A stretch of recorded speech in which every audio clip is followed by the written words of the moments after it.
बिस्मिल्लाहिर्रहमानिर्रहीम। अस्सलाम वालेकुम जी, मैं नजमुल हसन बाजवा हूँ।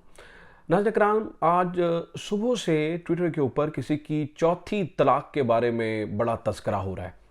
चौथी तलाक को जो है वो डिस्कस किया जा रहा है। बताया ये जा रहा है कि अब इस बार तो दुल्हन बन गई थी, चीज़ें जो है ना वो तय हो गई थी, सब कुछ रेडी था और घर बसने से पहले उजड़ गया। कुछ इस तरह की बातें जो है ना वो चल रही हैं, जो बड़ी कन्फ्यूजन क्रिएट कर रही हैं कि आखिरकार ये चौथी तलाक किसकी हुई है। इस बारे में कुछ चीज़ें मैंने आपके सामने रखनी है। इसके अलावा दो बड़ी खबरें हैं। एक तो ये है कि इमरान खान ने आखिरकार अडयाला जेल के अंदर ही सियासी सरगर्मियाँ शुरू कर दी हैं और कुछ बहुत बड़े फैसले किए गए हैं शाह महमूद कुरैशी साहब से मिलकर। ये फैसले इंतखाबात के हवाले से भी हैं और बड़ा ऐलान भी किया गया है। ये मामला क्या है नाज़रीन इकराम, मैंने आपके सामने ये भी रखनी है। और एक और बहुत बड़ी खबर है और वो ये है कि जब से MQM का इत्तेहाद हुआ है पाकिस्तान मुस्लिम लीग नून के साथ, तो कुछ खबरें इस तरह से आ रही हैं कि पीपल्स पार्टी ये चाहती है कि PTI के साथ मिलकर जो है ना वो चला जाए, इत्तेहाद किया जाए। और कुछ आज इशारे बिलावल भुट्टो साहब ने इसके दिए हैं। तो ये कुछ खबरें हैं, ये मैंने आपके साथ शेयर करनी है। सबसे पहले नाज़रीन किराम मैं आपको ये बता दूं कि इमरान खान जो हैं वो उन्होंने अडयाला जेल के अंदर अपनी सियासी सरगर्मियों का आगाज़ किया है। ऑब्वियसली इस वक्त जो है ना वो लग नहीं रहा कि इमरान खान को बाहर आने दें।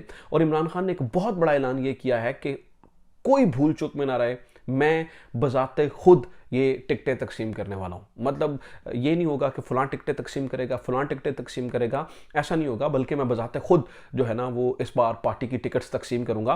तो आपको पता है असल लड़ाइयाँ और असल पार्टी की टूट फूट जो है वो पार्टी टिकट्स तकसीम होने के बाद होती हैं। तो इमरान खान ने ये जिम्मेदारी खुद ले ली है और इस बार ऑब्वियसली कोई चापलूसी भी नहीं कर सकता, कोई मिसगाइड भी नहीं कर सकता। तो इमरान खान ने कहा है कि ये सारे फैसले जो है वो बजाते खुद लेने वाला हूँ। दूसरा मैं आपको बता दूँ कि इमरान खान शाह महमूद कुरैशी साहब से भी मिले हैं और उनके साथ भी जो है वो उन्होंने कुछ फैसले लिए हैं, कुछ डिस्कशन की है।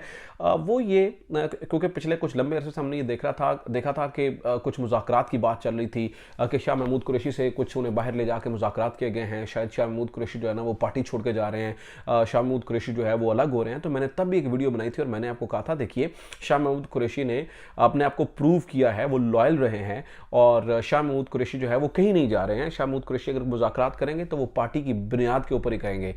मैंने आपको इस बारे में बड़ा टाइमली खबर दे दी थी। आज नाज़रीन किराम वो प्रूव होता हुआ भी नजर आ रहा है। वो इस तरह से कि इमरान खान के साथ शाह महमूद कुरैशी ने जो फैसले किए हैं उनमें से एक तो 5 नामों को कहा गया है जी, वो जो पॉलिटिकल इंगेजमेंट कमेटी बनाई गई है और उसकी पहली मीटिंग में बता दिया गया है।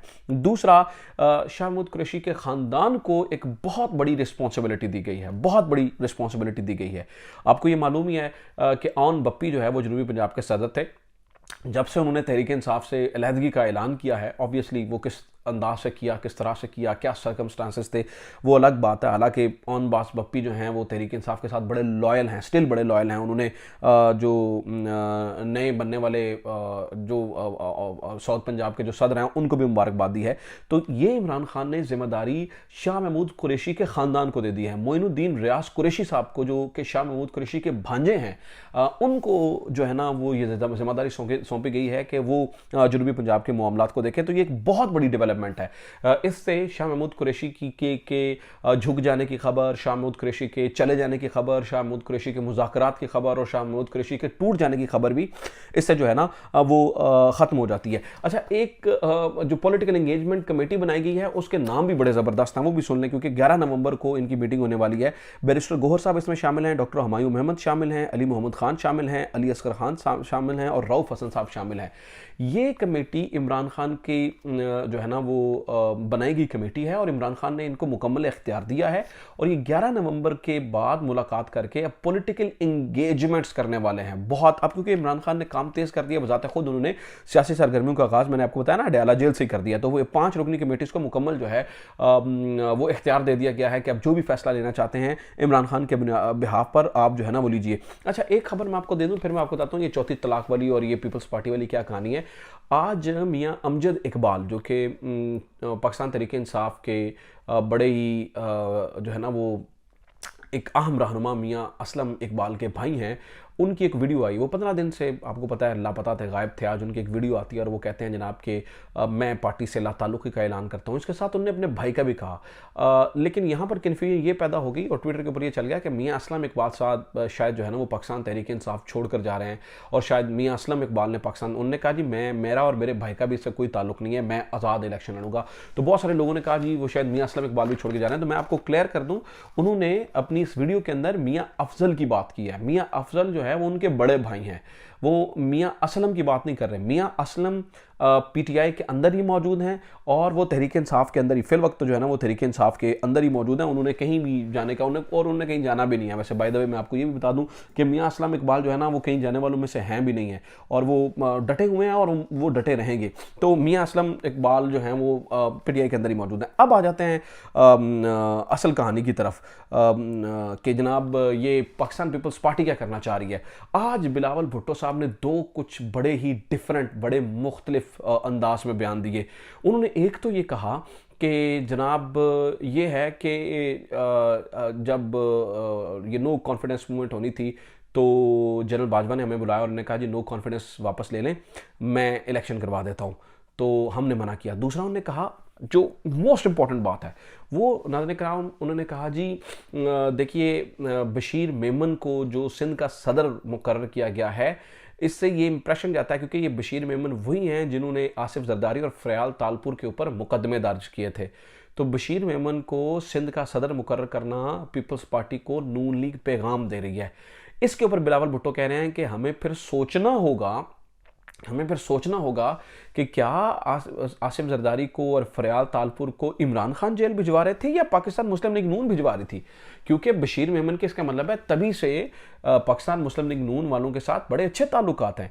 अब इस खबर को कहा जा रहा है ये ऑलिव ब्रांच एक फेंक रहे हैं, एक जैतून की शाख जो है वो बिलावल भुट्टो फेंक रहे हैं पाकिस्तान तहरीक इंसाफ की तरफ के शायद ये जो कुछ करवाया वो असल में तो नून लीग ने करवाया। हम तो चुनने का क्या, हमें तो पता ही नहीं था। हमें तो पता था, अभी तो हमें तो अब पता चल रहा है कि ये नून लीग हमारे साथ करवा रही थी, तहरीक इंसाफ नहीं करवा रही थी। तो इन्होंने ऑलिव ब्रांच जो है ना वो फेंकी है। अब इसी तरह नाज़रीन किराम इसी से मिलती जुलती खबर मैं आपको दूं तो एक अकाउंट है ट्विटर के ऊपर खालिद मज़ारी साहब का। अब खालिद मज़ारी साहब को पाकिस्तान मुस्लिम लीग नून की सारी सीनियर लीडरशिप भी फॉलो करती है, मरियम नवाज साहिबा बजाते खुद भी फॉलो करते हैं। वो ये कह रहे हैं, उन्होंने इस बात का दावा किया है। अब देखिए ना कि ये सोशल मीडिया पाकिस्तान मुस्लिम लीग नून की सोशल मीडिया टीम से रिलेटेड हो सकते हैं, लेकिन इनको काफ़ी सारे लोग जो है ना वो फॉलो करते हैं। खालिद मज़ारी साहब कह रहे हैं कि जब से मुत्तहदा ने पाकिस्तान मुस्लिम लीग नून के साथ जो है ना वो इत्तेहाद किया है, तब से पाकिस्तान पीपल्स पार्टी को लगता है कि उन्हें कॉर्नर करने की कोशिश की जा रही है। और पाकिस्तान पीपल्स पार्टी क्या करना चाहती है, वो पाकिस्तान तहरीक इंसाफ के साथ मिलकर जो है ना वो इलेक्शन लड़ना चाहती है। Now this is something strange. Pakistan Tehreek Insaf क्या इलेक्शन लड़ेगी इनके साथ मिलकर? सो मैं आपको अभी तक की मालूमात बता रहा हूँ, एब्सोल्युटली नॉट।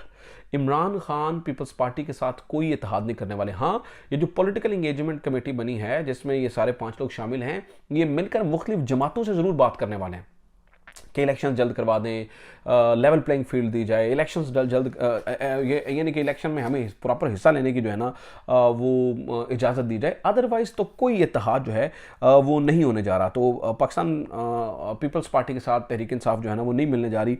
ये आप जो है ना वो अपने जहन में रखिए, और ये सारी चीज़ें जो है ना वो इस वक्त जो है ना वो ऑफ द टेबल हैं। इमरान खान इस बारे में सोच भी नहीं रहे हैं। अच्छा, अब आ जाते हैं नाज़रीन किराम, ये चौथी तलाक वाला क्या मामला है, ये चौथी तलाक किसकी हो गई, ये क्या कहानी है? क्योंकि सुबह से जो है ना वो ये कहानी चली हुई है जी, चौथी तलाक हो गई, चौथी तलाक हो गई। अच्छा, सबसे पहले जब ये चौथी तलाक की बात आई तो बहुत सारे लोगों ने ये समझा शायद रेहाम खान साहिबा के बारे में बात हो रही है कि उनकी कोई चौथी तलाक हो गई है या उनके बारे में कोई डिस्कशन हो रही है। तो मैंने रेहाम खान साहिबा का जाके अकाउंट भी देखा और मुख्तलिफ जगहों से इधर उधर मैंने फ़ोन घुमाए, मैंने पूछा कि यार रेहाम खान की क्या अल्लाह ना करे कोई डिवोर्स की बात चल रही है। तो पता चला है नहीं, रेहाम खान साहिबा की तो वैसे भी चौथी तलाक बनती नहीं है, क्योंकि एक उनकी पहले शादी थी, दूसरी इमरान खान से हुई और तीसरी अभी मेरे ख्याल से बिलाल साहब उनका नाम है, उनसे शादी हुई। तो इमरान खान की जो रेहाम खान है उनकी तो ये बनती भी नहीं है, तो फिर रेहाम खान की तो चौथी तलाक नहीं हो रही। बहुत सारे लोगों को ये कन्फ्यूजन है। अब चौथी तलाक जब मैंने मुकम्मल इन्वेस्टिगेट किया कि ये सोशल मीडिया वाले मैंने कि पाकिस्तान तहरीक इंसाफ के लोग क्यों लिख रहे हैं चौथी तलाक चौथी तलाक चौथी तलाक, तो पता चला कि असल में नवाज शरीफ के बारे में लिखा जा रहा है कि उन्हें एस्टैब्लिशमेंट ने चौथी तलाक दे दी है। स्टैब्लिशमेंट जो है वो इनकी कोई बात बिगड़ गई है और बनी बनाई वो दुल्हन बनी रह गई, दुल्हन कबूतर भी उड़ाती रही, दुल्हन सब कुछ करती रही, लेकिन at the end of the day जो है वो चौथी तलाक हो गई है। तो और पाकिस्तान तहरीक इंसाफ के सोशल मीडिया के लोगों को ये लगता है। तो लिहाजा जब मैंने ये इधर उधर पता किया कि यार ये क्या है, क्या वाकई नवाज शरीफ की गड़बड़ हुई है कोई स्टैब्लिशमेंट के साथ, और क्या चौथी तलाक और ये वो, तो जो इत्तला मुझे मिली है नाज़रीन कराम, मैं कोट एंड कोट आपके सामने रख देता हूँ ताकि कोई जो है ना वो अबहाम बाकी ना रहे। वो सुन लीजिए, वो ये है कि अब तक की मालूमात के मुताबिक, दस्तयाब मालूमात के मुताबिक, किसी किस्म का कोई फड्डा इस वक्त नवाज शरीफ का इस्टेब्लिशमेंट के साथ नहीं हुआ है। कोई इस तरह की बात जो है वो नहीं हुई है, बल्कि मामलात सारे सेटल डाउन हैं। उनको शहजादों की तरह ट्रीट किया जा रहा है, नवाज शरीफ साहब जो मुंह से निकालते हैं वो किया जा रहा है। तो अभी तक उनका कोई फड्डा नहीं हुआ, ना लड़ाई हुई है इस्टेब्लिशमेंट के। अभी भी नवाज शरीफ साहब फेवरेट बच्चे हैं, बल्कि लाडला प्रो मैक्स हैं, उनको हर तरह का जो है ना वो। तो लिहाजा ये जो बातें हैं, हाँ ठीक है, सोशल मीडिया पर समटाइम ना कुछ चीज़ें शुगल मुगल में भी चल जाती हैं, और कोई समटाइम ऐसा होता है कोई एक बंदा लिख देता है तो फिर उसको जो है ना वो मुख्तलिफ जो है ना वो उसको एक्सटेंड करते हैं लोग, मतलब उसमें से मुख्तलिफ बातें निकालते हैं और उसको तहकीक किए बगैर ही लगा देते हैं। ये वैसे हो जानी है लड़ाई, ये मैं आपको बता दूं, क्योंकि नवाज शरीफ साहब की कभी बनी नहीं है, एस्टैब्लिशमेंट के साथ कभी भी नहीं बनी है। वो अल्ट्रा प्रो लाडले प्रो मैक्स भी बन जाए, अल्ट्रा प्रो मैक्स भी बन जाए तो फिर भी नहीं बन सकती है। तो ये अब तक की इतलात है। उम्मीद करता हूँ ये वीडियो आपके लिए इन्फॉर्मेटिव रही होगी। चैनल सब्सक्राइब ज़रूर करें, इसको लाइक और शेयर ज़रूर किया करें, और उससे पैगाम ज़्यादा लोगों तक पहुँचता है। कमेंट ज़रूर किया करें। अपना ख्याल रखिए। खुदा हाफ़िज़। पाकिस्तान जिंदाबाद।